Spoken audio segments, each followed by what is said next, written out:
Hi, friends, and welcome to Lessons from Living. It is the power and purpose of Lessons from Living to motivate change through inspiration, all for God's glory. I'm so glad you joined us today. We are going to talk about the power of community.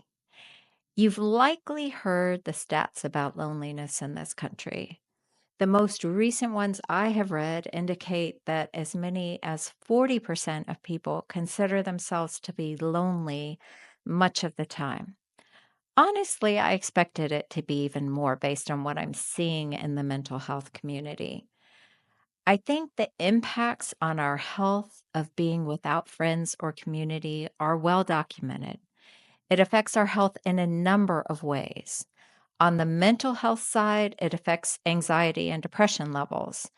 That makes sense, right? Regarding our physical health, for starters, it can affect heart disease and immune function. I find it really interesting that loneliness affects the physical health of the heart. Think about that one a minute. If you place any importance on God's opinion, plenty of scriptural references advocate for intentional community. I'll mention one here and then several more throughout this episode. Ecclesiastes 4:9-12 says, "Two are better than one because they have a good return for their work. If one falls down, his friend can help him up. But pity the man who falls and has no one to help him up. Also, if two lie down together, they will keep warm. But how can one keep warm alone? Though one may be overpowered, two can defend themselves. A cord of 3 strands is not quickly broken." God did not intend for us to live in isolation, and yet for many of us, that is our daily life. If we're not working at home, which is often the case today, we might spend some time at the office, pull our car into the garage, and enter our home to stay there the remainder of the day. It's unusual today to have relationships with neighbors or anyone outside of our limited sphere. There are many people, and I know this because I have been guilty of it myself, who even go to church anonymously every week and leave without speaking to anyone. Why are we living like this? Knowing only the health benefits, why don't we try to ensure that loneliness isn't part of our existence? I think that for many people, making an effort to create community intentionally is well outside of their comfort zone. And we all know that what is outside of our comfort zone often remains outside of our lives. It takes some effort to create community. And I think in many cases, we are just lazy. It's another thing that will require time and effort, and we are not willing to commit that time and effort to making it happen. I also think that culturally, we have come to the ill conceived idea that the activity we involve ourselves with on our phones equates to community. I hope that's not you. I hope you realize that interacting on a device is far from being eyeball to eyeball with a human being. And while we may benefit to some degree from our interactions on this device, they do not in any way substitute for the life giving relationships that can be established through in person community. I also believe that many people discount the importance of community. Not many people make community a priority. So it is difficult to find people who are like minded in this regard and willing to take community building seriously. Richard and I have participated in community building many times. One of the most recent experiences was not a positive one. We joined a community group at our church, and while the facilitators of the group tried very hard, the group that had gathered was not serious about the intended purpose of the group. They would show up only when they had nothing else going on, and then rarely. So there was no continuity, and the relationships remained at a very surface level. We were part of the group for about 9 months when Richard said to me, "I still don't think these people know my name." It sounds crazy, but the individuals had so little concern for the other members in the group that was very much the case. They didn't concern themselves with learning anything about each other. And so the fact that they didn't know our names after 9 months shouldn't have been a surprise, I guess. Even though we put in a lot of effort to make that experience a positive one, we ultimately withdrew from the group.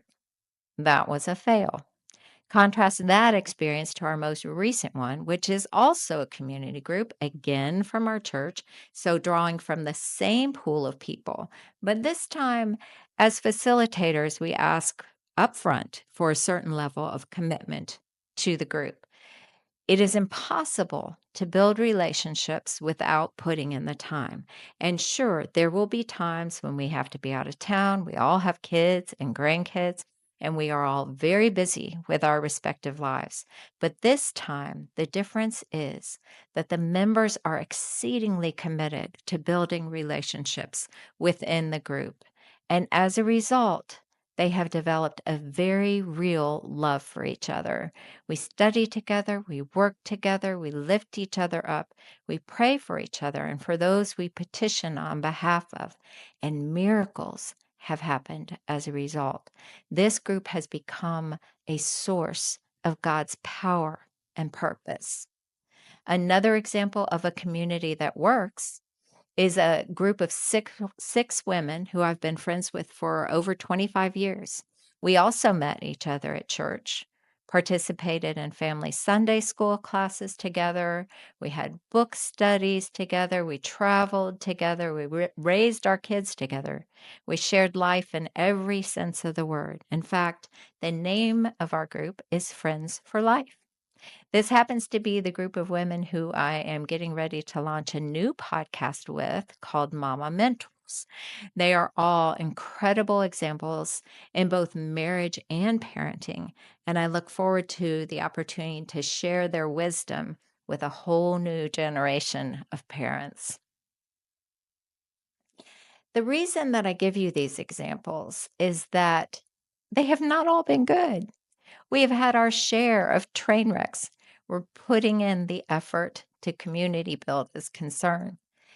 If we had stopped after an initial negative experience, we would have missed the experience of subsequent amazing relationships. I would venture to say that most efforts to build a community either fail or experience many iterations before becoming successful. It's just the nature of humans. This is not an easy thing, which is why I pointed out in the beginning that you cannot approach it with laziness or lack of intention. But the benefits when you become part of a fulfilling, enriching community far outweigh any effort that you put into it. So, what are some of the benefits of being part of a community? In many ways, a community offers emotional support. Galatians 6:2 says, "Bear one another's burdens, and so fulfill the law of Christ." Just like in your primary relationship with a spouse or a significant other, there are times when one of you might be in crisis and the other one steps up and fills the gap and gets the suffering individual over the hump. The same is true in a community. There will be times when someone is in crisis. They have lost a loved one, or perhaps they're going through an illness that requires all of their emotional and physical and mental capacity overcome. And this community has the ability to stand behind that individual during times like this and lift them up and see them to another day. Paul says to his church in 1 Corinthians 12 that there should be no divisions in the body, but that the members may have the same care for one another. If one member suffers, all suffer together. If one member is honored, all rejoice together. The goal is that we care for each other so much that when you hurt, I hurt. When you're joyful, so then am I.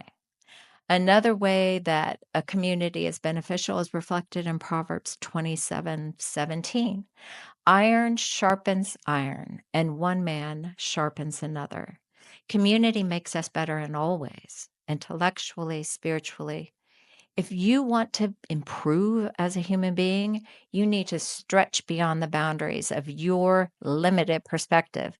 Community engages you in that way. And then, of course, there is the practical support afforded by a community. Particularly if you're a young person raising kids, this can be a boon for all parties. In addition to sharing parenting challenges and the problems you may be facing in your lives, when you are in an emergency situation, somebody will have your back. And that is very valuable to someone raising a family. In the same way that I described emotional support, you can provide practical support to each other and stand in the gap on behalf of each other. I know cultivating friendships when you are in the midst of raising a family is challenging.